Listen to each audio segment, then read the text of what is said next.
So hello traders.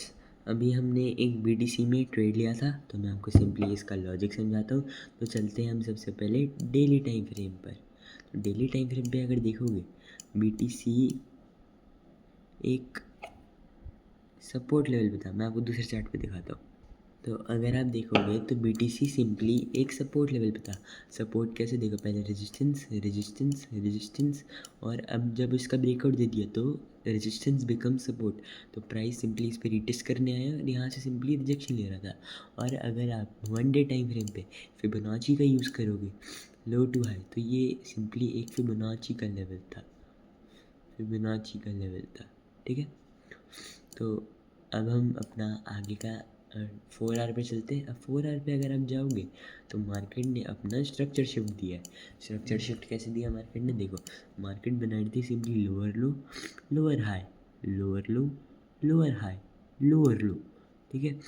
और market ने फिर दिया इस लेवल पे एक स्ट्रक्चर शिफ्ट, ठीक है। फिर मार्केट ने स्ट्रक्चर शिफ्ट दिया, फिर मार्केट ने दिया एक पुल बैक।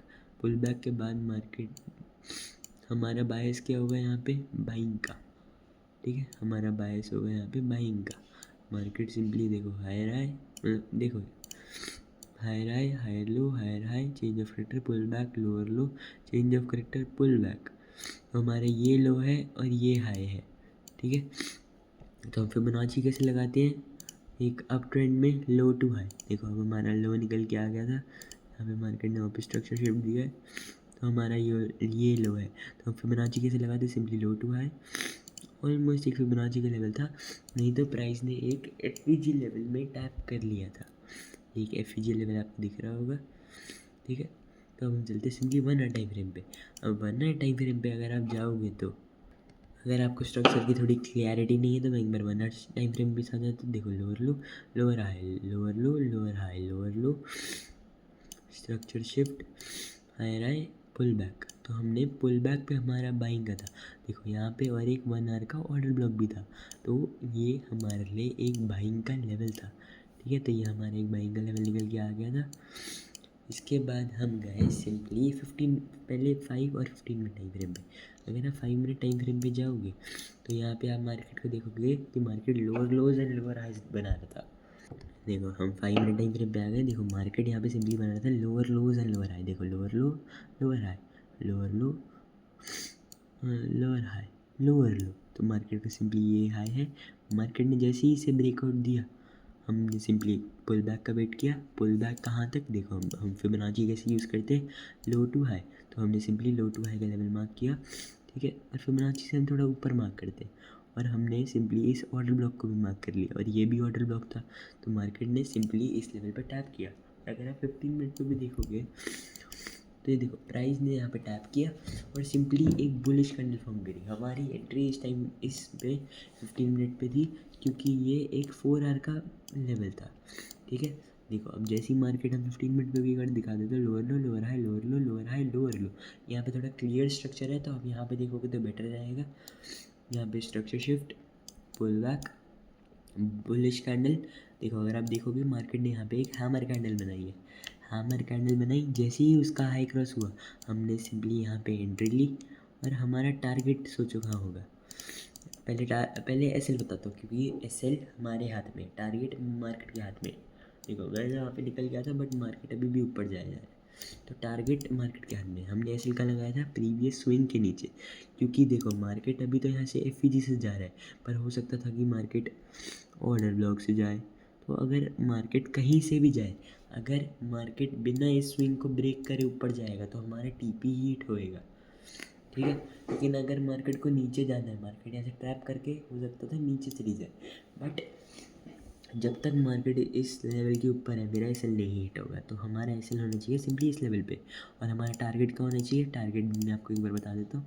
हमारा टारगेट होना चाहिए, हमारा देखो T1 क्या था, लिक्विडिटी। देखो मार्केट पहली बार तो इतनी ऊपर आई, बट पहले मैंने सोचा यहाँ पे थोड़ा बुक कर लेता हूँ, बट मैंने यहाँ पे बुक नहीं किया, क्योंकि भाई मार्केट यहाँ पे एक और हाई बना के चली गई, इसके ऊपर भी लिक्विडिटी आ गई मार्केट में। और पहले 2 आए थे, 1 2 3, पहले 3 हाई बना रखे थे, तो इस लेवल के ऊपर बैठी थी लिक्विडिटी। तो मार्केट को अगर नीचे भी जाना है, मार्केट इस लेवल पे तो आएगी ही आएगी।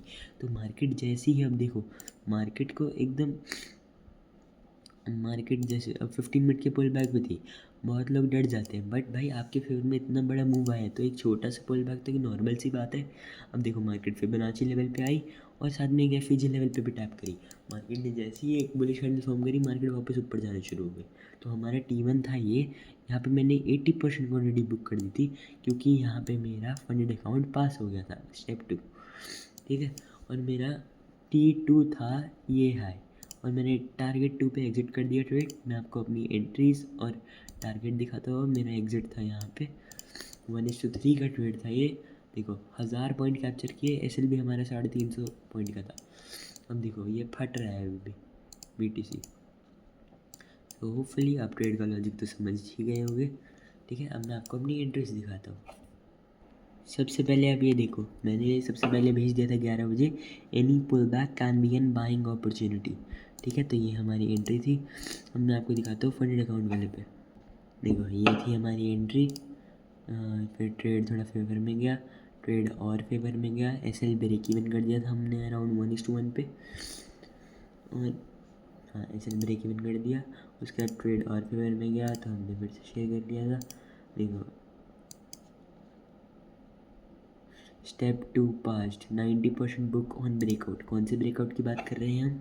देखो मैंने यहाँ पे अपना अराउंड बुक हुआ था, क्योंकि ये जो ब्रेकआउट आया था बहुत फास्ट था। मैंने अपना यहाँ पे बुक किया था 80% अराउंड इस पे, नहीं 90% मैंने यहाँ बुक कर दिया था, और 10% मैंने छोड़ दिया था यहाँ के लिए, क्योंकि मेरा पास हो गया था। बट मैंने सोचा थोड़ा सा रहने देते हैं, कोई नहीं। ये देखो ये रहा टारगेट।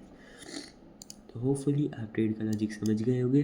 अगर आपको वीडियो अच्छी लगी तो लाइक एंड सब्सक्राइब कर देना, and I will see you in the next one. Thanks for watching.